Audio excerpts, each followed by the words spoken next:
हमने विशेष करके 2-3 प्रपोजल दिया है कि जैसे असम में पहले 7 सिस्टर्स का 7 स्टेट्स को पॉलिसी था, फिर है कि ये जरूर इस गवर्नमेंट में वो हमें बहुत लॉन्ग पेंडिंग जो डिमांड है मिलेगा।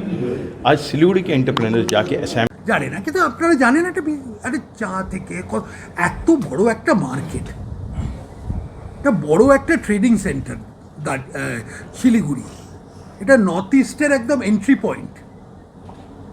এটার গুরুত্বটা আমরা কতটা দিচ্ছি সেটা বুঝতে পারছেন যখন বুলেট ট্রেন যে সামনের দিনে পশ্চিমবঙ্গে প্রথম যে বুলেট ট্রেনটা আমরা যে ঘোষণা করেছি ওটা শুরু হবে শিলিগুড়ি থেকে। তার মানে উত্তরবঙ্গের যে গুরুত্বটা এই সরকার কতটা দিচ্ছে সেটা আপনারা এর থেকেই অনুমান করুন। উত্তরবঙ্গের জন্য যে অর্থ আগে বরাদ্দ করা হতো সেই অর্থ কি এখন কি বর্তমানে যে বাজেট আসবে তাতে কি আমি ডিটেলস কিছুই বলছি না এখন।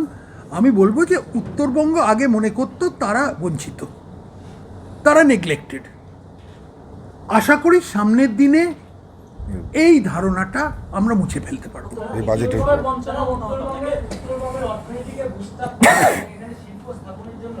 একটা দাবি দীর্ঘদিন থেকে আছে যে নর্থ ইস্টের অন্যান্য স্টেটগুলো যে কর ছাড়ের সুবিধা পায় সেটাতে নর্থ বেঙ্গলকে ইনক্লুড করা হোক, সেটা নিয়ে কি কেন্দ্রের সঙ্গে কথা বলা বা কিছু?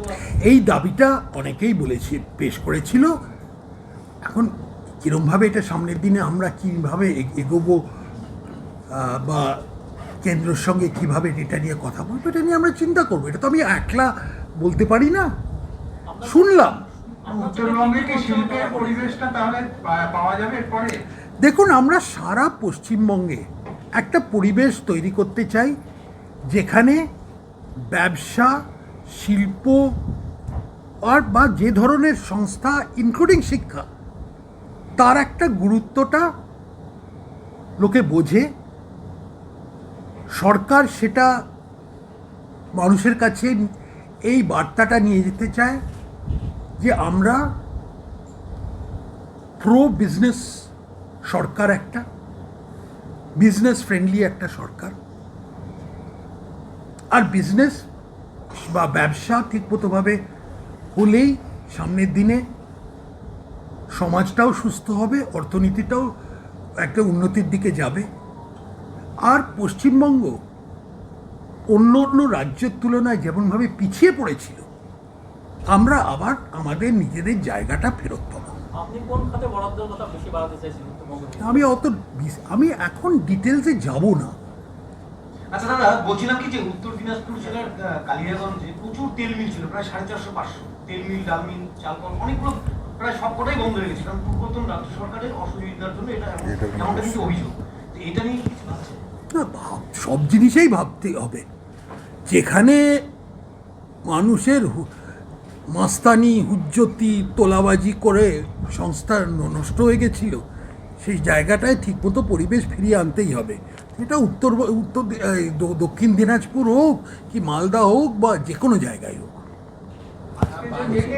আর কিছু তুমি কিছু বলবে? আজকে মিটিং এ যারা উপস্থিত ছিলেন আর কি, তারা কি শুধু ব্যবসায়ী সংগঠন না শিল্প সব রকমের ছিল? আমি বলে দিচ্ছি, এটা আজকে যেহেতু আমাদের প্রি বাজেট একটা মিটিং ছিল এবং বিশেষ করে যারা মানে চেম্বার অফ কমার্স এখানটা, যেমন শিলিগুড়িতে সিআইআই, আইসিসি, ট্রেডাই, ফসিল, লঘু উদ্যোগ ভারতী, এরকমই বেশ কিছু অন্যান্য জেলা যেমন উত্তর দিনাজপুর, দক্ষিণ দিনাজপুর, মালদা, সেই সমস্ত জেলাতে যারা এই ধরনের বিজনেস কমিটি থেকে আছেন তারাই এসছেন এবং ট্রেডার্স যারা রয়েছেন তারাই এসছেন এবং তাদের বিভিন্ন সাজেশন, এবং তারা সবাই খুশি হয়েছেন যে এই বিগত 15 বছর ধরে এই ধরনের কোনো বাজেটের আগে আমাদের মতামত না সেটা কোনোদিনই হয়নি। তো তারা সবাই সেই ব্যাপারটাকে অ্যাপ্রিসিয়েট করেছেন, ধন্যবাদ দিয়েছেন।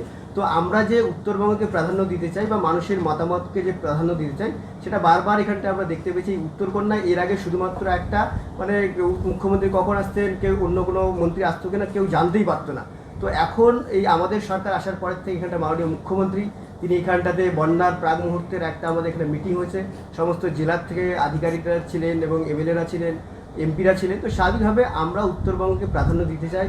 আজকে মাননীয় অর্থমন্ত্রী তিনি এখানটা এসছেন, বাজেটের আগে এই উত্তরবঙ্গের মানুষের সব অধিকারীরাও এসছেন এবং পুরো আমাদের যারা সেক্রেটারি লেভেল থেকে শুরু করে আমাদের ফিনান্স অফিসার থেকে যারা যারা রয়েছেন, নবান্নের থেকে সবাই আজকে প্রায় চলে এসছেন। তো স্বাভাবিকভাবে আমরা যে গুরুত্ব দিচ্ছি উত্তরবঙ্গকে আগামী দিনে বাজেটে, যেহেতু এই বাজেটটা পুরোপুরি 1 বছরের জন্য নয়, মাত্র 8 মাসের জন্য বাজেট, তো নিশ্চিতভাবে তারপরেও উত্তরবঙ্গের যে অনুন্নয়ন এতদিন ধরে ছিল, যে বঞ্চনা এতদিন ধরে ছিল, সেটাকে কী করে প্রশমিত করা যায়, তার জন্য কি করা যায়। তো মাননীয় অর্থমন্ত্রী এখন তো কিছু বলবেন না, বাজেটে তার ফল আপনারা দেখতে পাবেন। আমরা আশা করি আমরা উত্তরবঙ্গের মানুষরা এতদিন ধরে যে দাবি দেওয়া আমাদের ছিল, নিশ্চিতভাবে সেটা কিছু না কিছু লাভ হবে। আজকে যে না না দেখুন, অনেকে অনেক ধরনের সমস্যা, এই সমস্যাগুলো আপনারাও জানেন কি সমস্যা, কি ধরনের। ডুয়ার্সে একরকম সমস্যা, দার্জিলিংয়ে একরকম সমস্যা, মার্কেটিংয়ের এক ধরনের সমস্যা আছে। সে চাটা হয়তো বাজেটের মধ্যে তা থাকবে না, সেটা চার সঙ্গে টি বোর্ড, তার ছাড়া কেন্দ্রীয় মন্ত্রিসভার কারোকে যারা এখন কি টেক্সটাইল মিনিস্ট্রিতে ওটা পড়ে, তাদের সঙ্গে আমরা নিশ্চয়ই কোনোভাবে আমরা কথাবার্তা বলবো। দেখুন, ডাবল ইঞ্জিন সরকার বলছি, এর আগে কেন্দ্র আর রাজ্যর মধ্যে একটা পার্মানেন্ট বিবাদ ছিল, পায়ে পা দিয়ে লোকে ঝগড়া করতো। সেই পরিবেশ থেকে আমরা এখন একটা অন্যদিকে যাচ্ছি, যেখানে আমরা কথাবার্তা, সমস্যা থাকবেই, সমস্যা তো এটা মানে এটা তো একটা অস্বাভাবিক কিছু না, সমস্যা অনেক থাকবে।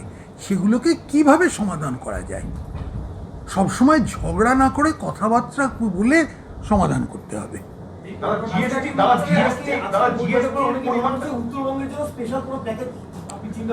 না না, সেই আমি ডিটেলস, বাজেটের ডিটেলস নিয়ে আপনারাও জানবেন যে বাজেটের ডিটেলস নিয়ে আমি কিছু বলবো না এখন, সেটা বাজেটে দেখবেন। আমরা এখন মানুষের কাছে জাস্ট একটা কনসালটেশন করতে চাইছি যে তাঁরা কি মনে করেন, তাদের মতে কি ধরনের বাজেট হওয়া উচিত। একটা অভিযোগ বারবার করে উঠে আসতো যে গত বাজেটে দেখা গিয়েছে মাদ্রাসার বাজেটের থেকে উত্তরবঙ্গ উন্নয়ন দপ্তরের বাজেট কম। তো এই বছর কি এই জিনিসগুলোকে খতিয়ে দেখা হবে? দেখুন, আপনি যদি আগেকার বাজেট বা আগেকার অর্থ বিভাগ কিভাবে চলতো, আমরাও জানি যে আগে হয়তো বাজেট, আমরা এখন মানুষের সঙ্গে কথা বলে বাজেট বানাচ্ছি। আমি শুনেছিলাম আগে আগে বাজেট তৈরি হতো ট্রেডমিলে। তো এটা একটা আলাদাভাবে আমাদের সরকারের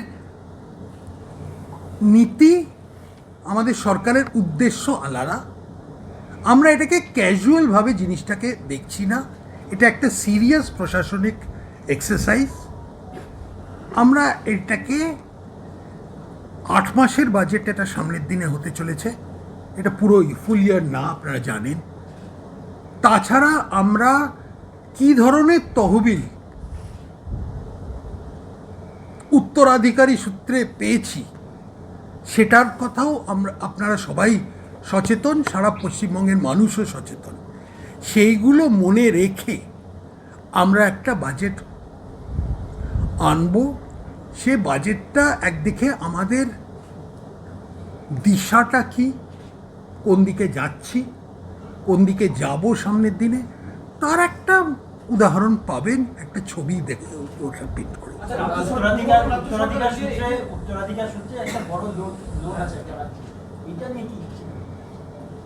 আপনি তো জানেন কি পেয়েছে, এটা তো আমরা হয়তো বিস্তারিতভাবে এটা বলেও দিয়ে দেবো যে হয়তো কোনোভাবে, কিন্তু এটা তো লুকোনো যায় না। আর আমরা মিথ্যে আমরা বলতে পারি না এটা 5 তলা বাড়ি যখন 1 তলাও তৈরি হয়নি। আমরা সামনের দিনে যে বাজেটটা আমরা পেশ করব 20 তারিখে, সেইটাকে মাথায় রেখে আমরা আজকে একটা উত্তরবঙ্গে ভেরিয়াস স্টেক হোল্ডার্সের সঙ্গে তাদের মতামত জানতে একটা মিটিং ডেকেছিলাম। এই ধরনের মিটিং আমরা একটা ছোট মিটিং কলকাতায় করেছিলাম, এটা হচ্ছে দ্বিতীয় উত্তরবঙ্গে, এবং সামনের দিনে এই সামনের সপ্তাহে দুর্গাপুরে একটি মিটিং এরকম হবে। আমরা বাজেট পেশ করতে চাই সব মানুষের এবং বিভিন্ন সংস্থা, বিভিন্ন শিল্প, অন্য ধরনের প্রফেশনাল গোষ্ঠী, তাদের মতামত, তারা কি চায়, তাদের সমস্যাটা কি, সব যে সমাধান করতে পারবো তা না, কিন্তু একবার নিজেদের সচেতন হয়ে থাকা উচিত যে এইগুলো হচ্ছে সমস্যা, মানুষ এই ধরনের বাজেট একটা চায়। তো আজকে যেটা শিলিগুড়িতে করলাম, এখানে কুচবিহার, দক্ষিণ দিনাজপুর, দার্জিলিং, কালিম্পং, বিভিন্ন মালদা সব এলাকা থেকেই বিভিন্ন সংস্থার প্রতিনিধিরা এসছিল। চা নিয়ে অনেকে কথা বলেছিলেন, জিএসটির অনেক সমস্যা নিয়ে কথা বলেছিলেন, মালদার আম নিয়ে কিছু বলেছিলেন, ট্যুরিজমটা ছিল একটা বড় বিষয়, আর পরিকাঠামো। তো সব বিষয়টা আমরা শুনলাম। সব বিষয় যে আমরা কিছুর সমাধান হয়তো রাজ্য স্তরে হবে না, সেটা কেন্দ্রীয় স্তরে হবে। তো আমরা নিশ্চয়ই এইটুকু প্রতিশ্রুতি দিয়েছি যে কিছু ডিমান্ডগুলো আমরা আমাদের পক্ষে, যে সে নিশ্চিত নর্থ বেঙ্গলে হোক বা অন্য কোনো আমাদের মন্ত্রিসভার কোনো সদস্য, আমরা নিশ্চয়ই ওটা দিল্লিতে পেশ করব। বিশেষ করে জিএসটির বিষয়টা, যেটা নিয়ে আজকে অনেকে করেছিল একটা বড় ডিমান্ড। আমি একটা উদাহরণ দিচ্ছি, যে অনেকে বলেছিল যে উত্তরবঙ্গে, আর আমি ধরে নিচ্ছি ওনারা বলছিল শিলিগুড়িতে একটা জিএসটির অ্যাপেলেট ট্রাইব্যুনাল, তার একটা সংস্থা থাকা উচিত। কেন সবাই, এটা একটা প্র্যাকটিক্যাল না, সবাই মিলে কোনো সমস্যা হলে কলকাতায় যাবে। তো এটা শিলিগুড়িতে তাদের এই ধরনের ডোর স্টেপ গভর্নেন্স একটা করা, এটা আশা করি আমরা সামনের দিনে নির্মলা সীতারামনের সঙ্গে এটা নিয়ে কথা বলবো। এবং এটা আমি ব্যক্তিগত স্তরে আমি মনে করি এটা খুব ন্যায্য একটা দাবি। মানে উত্তরবঙ্গ থেকে একটা বড় পরিমাণে এখানে জিএসটি দেয়া হয়, তো সেই কারণে যদি সমস্যা হয় তার সমাধানটাও এখানেই হয়ে যাওয়া উচিত, মোটামুটি সিম্পল লজিক। আর নিষেধ, তুমি কি বলবে? आपका नाम और designation? I am Harsh Barlia, chairman of ICC north Bengal. कौन सा प्रस्ताव आपके तरफ हम लोग का फर्स्ट ऑफ ऑल तो एक थैंक यू बहुत बड़ा बोलना चाह रहे हैं कि हम लोग फर्स्ट टाइम बंगाल के फाइनेंस मिनिस्टर को यहाँ पर मिले हैं उत्तर कन्या में, और उन्होंने हमसे सजेशंस लिया on the pre budget which we have not had the opportunity in the past. और बहुत अच्छा लगा, सब सेक्टर्स के आदमी आए थे, चाहे टी से बोल दीजिए, टूरिज़्म से, ट्रेडर्स, हम लोग इंडस्ट्री से, सब कोई, एंड सब ने अपना अपना प्रपोजल दिया है। हमने विशेष करके 2-3 प्रपोजल दिया है कि जैसे असम में पहले 7 सिस्टर्स का 7 स्टेट्स को पॉलिसी था, फिर उसमें सिक्किम ऐड हुआ एज द 8th स्टेट। ये बहुत साल से डिमांड है कि आज नॉर्थ बंगाल को भी वो सेम मिलना चाहिए, कि नॉर्थ बंगाल का टोपोग्राफी भी वैसा ही है और वैसे ही अंडर प्रिविलेज्ड है, अंडर डेवलप्ड है। अगर ये नहीं मिलता है तो आज डेवलपमेंट अचानक कैसे आएगा? तो हमें बहुत आशा है कि ये ज़रूर इस गवर्नमेंट में वो हमें बहुत लॉन्ग पेंडिंग जो डिमांड है मिलेगा। आज सिलीगुड़ी के एंटरप्रेन्योर्स जाके असम में और बिहार में फैक्ट्रीज लगा रहे हैं, क्यों? आज हम लोग अपनी जगह में लगाना चाह रहे हैं। फिर एक मुद्दा उठा कि यहाँ लैंड माफिया, लैंड डिस्प्यूट्स बहुत होते हैं, आदमी खरीदना नहीं चाहता है जल्दी से लैंड, तो उसको लेके भी बहुत बात उठा है। मिनिस्टर साहब सुने, वी आर होपफुल कि वो भी होगा। जीएसटी को जीएसटी को के लेके बहुत बढ़िया उन्होंने सजेशन दिया है, विच इज़ एग्रीड कि मेरी तरफ से, मिनिस्टर की तरफ से कंसर्न है कि वो ट्रिब्यूनल यहाँ करेंगे। वो बोले वो दिल्ली में प्लेस करेंगे, तो और कर देते हैं। आप लोगों को क्या सुविधा? बहुत सुविधा होगा। आज कोई भी मैटर के लिए आज कलकत्ता जाना आना, आज अपने सब कोई अपने बिजनेस में बेस्ट है, यहाँ सब चीज़ अब चाहिए। जैसे आज ये यहाँ पर मीटिंग हुआ है, एक हमने बहुत इंपॉर्टेंट मुद्दा उठाया दार्जिलिंग टी के लिए, जिसे आज बोलना चाह रहे हैं प्राइड ऑफ बंगाल है। आज हम लोग उसे वर्ल्ड्स बेस्ट टी बोलते हैं, बट वो बंगाल में है, इस चीज़ का एक्नॉलेजमेंट बहुत जन नहीं करते हैं, अपने लोग आपस में भी नहीं जाते। तो वो उस पर उनका ध्यान गया है, बोलते हैं कि हाँ अवेयरनेस है, कैसे उससे बचाया जाए। It is also linked with the security of the area, कि जिस तरह से उस सब इंटरनेशनल बॉर्डर्स सारे टी गार्डन से लिंक्ड है। अगर आज टी गार्डन का मैनेजमेंट सही चलता है तब वो सिक्योर होता है, नहीं तो डिफिकल्ट है। तो उसके ऊपर बात हुआ है। क्या लग रहा है, प्रायोरिटी मिल रहा है नॉर्थ बंगाल? पक्का 100%। आज यही है, आज देखिए ना, कल उनको मंत्रिपरिषद उन लोग मिले हैं, वो ज्वाइन किए हैं, आज वो मीटिंग में आ गए हैं, सुबह सबसे मिला है, सबका राय है, he was noting it personally, और बोले हैं कि हम देखेंगे। तो ये तो बहुत बड़ा चीज़ है हम लोग के लिए। हम लोग बहुत आशावादी हैं कि हम लोग की एटलीस्ट कुछ डिमांड्स इसी बजट में मिलेगा। Thank you. Thank you. Bumrah কি প্রস্তাব দিল আজকে দাদা মূলত কি প্রস্তাব দিলেন আপনি? সবথেকে ভালো লাগার বিষয় যে এই সরকার কালকে অর্থমন্ত্রী জয়েন করার পরই আজকে যে উত্তরবঙ্গকে আলাদাভাবে বিবেচনা করেছেন এবং প্রথম মিটিং বোধহয় এটাই, আমরা খুবই খুশি। সবথেকে বড় কথা খুব সুন্দরভাবে সুষ্ঠু ম্যানারে প্রত্যেকের কথা বিষয়গুলো মন দিয়ে শুনেছেন। সেখানে 3 জন মন্ত্রী ছিলেন, আমাদের অর্থমন্ত্রী স্বপন দাশগুপ্ত মহাশয়, নিশীথ প্রামাণিক, শ্রদ্ধেয় নিশীথ প্রামাণিক, আমাদের উত্তরবঙ্গ উন্নয়ন দপ্তর এবং আনন্দময় বর্মন, 3 জন মিনিস্টার মন দিয়ে শুনেছেন এবং প্রতিটা কথা এবং আধিকারিক কারণ যারা ছিলেন আমাদের মেনলি আমাদের চা থেকে আমরা পার্টিসিপেট করেছিলাম এবং শুধু চা নয়, সমস্ত স্টেক হোল্ডাররাই ছিলেন, তাদের নিজস্ব যা প্রি বাজেটে হওয়া দরকার আমরা সব রিটার্ন আমরা মেমোরান্ডাম জমা দিয়েছি।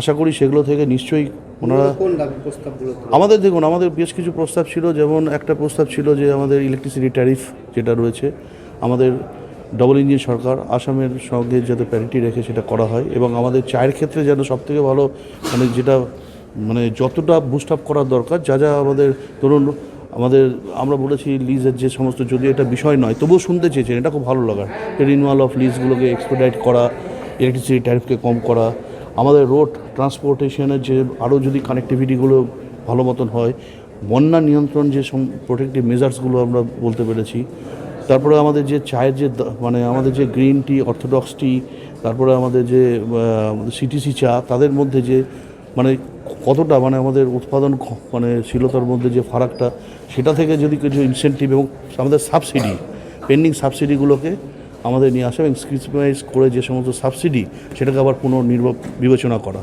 তো আমরা সবভাবেই আমরা খুশি। আলাদা কোনো প্যাকেজে বা বিভিন্ন বা বন্ধ চা সেটা নিয়ে চা নিয়ে অনেক কিছুই বলা হয়েছে, সেখানে সমস্ত ইকো ট্যুরিজম থেকে শুরু করে ট্যুরিজমের চিন্তাভাবনাগুলো থেকে শুরু করে সব কিছুই বলেছে, প্রত্যেকের মতন করে বলেছেন।